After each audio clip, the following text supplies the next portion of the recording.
बहुत सारे किरदार निभाने के बाद आप कुछ किरदार होते हैं जो आपको बहुत पसंद आने लगते हैं। ये जिस तरह की महिला है, आई एडमायर हो, जिस तरह की ये पर्सनालिटी है, it's a beautifully written character. ये बिल्कुल एकदम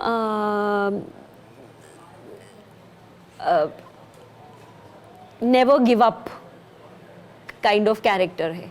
इनको आप जितना भी दबाएंगे ये फिर उठ के खड़ी हो जाएंगी, फिर उठ के खड़ी हो जाएंगी। And I really feel inspired by her. I am not like her to that extent, but I think she is just like I would like to have somebody like that in my life who's so inspiring. So it was really an honor to play Avni, क्योंकि इसकी अपनी बहुत दुविधाएं हैं अपनी life के अंदर। इनके साथ कुछ ऐसा हो चुका है जो मैं अभी आपको बताऊंगी नहीं, बट कुछ ऐसा हुआ है जो ये जिससे उभरने की कोशिश कर रही हैं। वो उन्हें बार बार पीछे खींच रहा है, पर वो फिर भी चैलेंज लेती हैं, जाती हैं यहाँ पे शिलासपुरा में, और फिर वहाँ पे उनके सामने जो चैलेंजेस आते हैं, तो ये अंदर और बाहर दोनों जो चैलेंजेस हैं इनके बीच में नेविगेट करना was really exciting. एक बात कहना चाहूँगा, इस कैरेक्टर में एक चीज़ मेरे लिए बहुत आसान थी, और वो था इसका राजस्थानी बैकग्राउंड और राजस्थानी बोलना। क्योंकि मैं राजस्थानी, तो मेरे लिए खुशी की बात भी थी कि मैं राजस्थानी बोल पाया इस चरित्र को निभाते हुए, जैसा कभी भी नहीं करने का मौका मिला था। हालांकि मुझे हमेशा डर लगा रहता था कि मैं ज़्यादा ही इतनी राजस्थानी ना बोल दूँ फ्लो में कि लोगों को समझ में ना आए। तो मतलब ऑब्वियसली सर थे तो वो पता रहता था कि कहाँ रोकना है। तो ये एक तो मेरे लिए आसान चीज़ ये थी, लेकिन ये ही एक आइडेंटिफिकेशन का पॉइंट भी था कि उस बैकग्राउंड की कहानी है।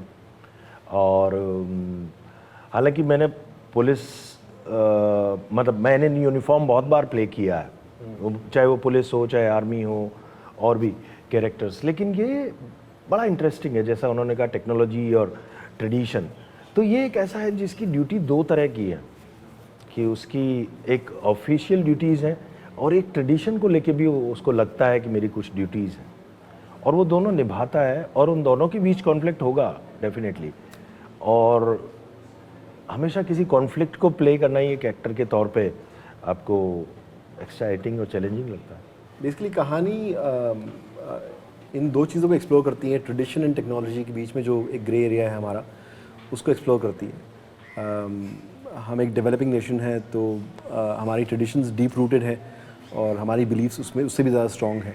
लेकिन टेक्नोलॉजी अक्सर ट्रेडिशन के कॉन्फ्लिक्ट में आ जाती है कभी कभी, राइट। तो वो जो एरिया है जहाँ पे हम अपने आप को अक्सर पाते हैं, उसको एक्सप्लोर करने की एक चाह थी। तो वहाँ से जो थॉट निकला वो जाके फिर राइटर्स ने लिखा, एक्टर्स ने परफॉर्म किया, और अभी आपके सामने हैं दहन के रूप में।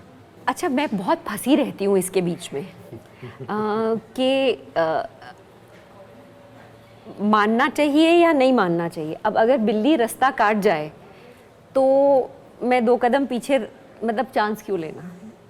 You understand what I am saying, कि अगर उसमें आपको ऐसा लगे कि अगर आप क्रॉस करके चले जाएं तो कुछ हो गया, तो फिर सोचोगे अरे यार पहले क्यों हमने so I think most of the country, हमारा देश और I would say South East Asia ऐसे ही जीता है कि घर से दही चीनी खा के जाओ, ये करो, मतलब काला धागा बांध के रखो, नज़र उतारो, ऑल ऑफ दीज थिंग्स हमारा रोज़मर्रा की ज़िंदगी में। किसी को आप बोलो इंडिया के बाहर वेस्ट में कि भाई हम क्या कर रहे हैं, मिर्ची लेके दूसरे के आसपास घुमा रहे हैं और उसको जला रहे हैं, तो वो तो बोलेंगे seriously why you wasting chilies, ऐसा बोलेंगे। but for us it's a very normal thing कि अच्छा उसको बुला लिया, अच्छा एक ये करा दिया, कुछ ये पढ़वा दिया, कुछ ये। तो I believe that there are things I don't understand, तो मैं पंगा भी नहीं लेना चाहती। so let's put it that way, that I'm kind of like कि अच्छा ज़रूर कुछ होगा, इतने लोग मानते हैं, इतने लोग विश्वास करते हैं, तो ज़रूर कुछ होगा। बट एक साइंटिफिक, क्योंकि हम लोग वेस्टर्न ट्रेडिशन ऑफ एजुकेशन से आए हैं, तो हमको 2+2 4 है, तो 2+2 कुछ और वेग नहीं है, धुआं नहीं है, तो आपको फिर वो आप क्लैश में ही रहते हैं खुद।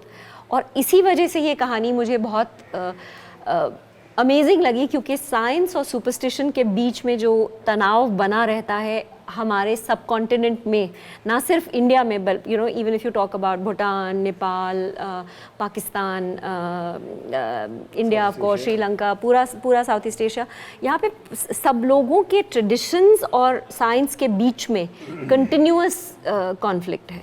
तो I am just you know constantly thinking के कहाँ पे इसका लाइन कहाँ ड्रॉ करें, and that's what attracted me, because जैसे राजेश जी ने कहा कि कॉन्फ्लिक्ट ही सबसे प्ले करने में बहुत इंटरेस्टिंग है। अगर कुछ बहुत ही सिंपल सीधा स्पष्ट है तो उसमें कोई मज़ा नहीं आता, पर the minute you have a conflict, अब ये तो कहानी के बीचों बीच कॉन्फ्लिक्ट है। So I really enjoyed it for that reason. मतलब मुझे नहीं लगता कि भूत होते हैं, लेकिन पर अंधेरे से डरता हूँ मैं माँ वो वाला है आपके फिल्म का गाना। बट तो वैसा नहीं होता कि पता नहीं बचपन से इतना हमारे कहानियाँ सुन के वो डर होता है, तो my logical mind says something else and I feel something else, है ना, वो वाला है। तो कहना ये चाहिए, मतलब मैं साइंस स्टूडेंट हूँ, बीएससी मैथमेटिक्स में किया, तो वो नहीं है, लेकिन डर तो लग ही जाता है।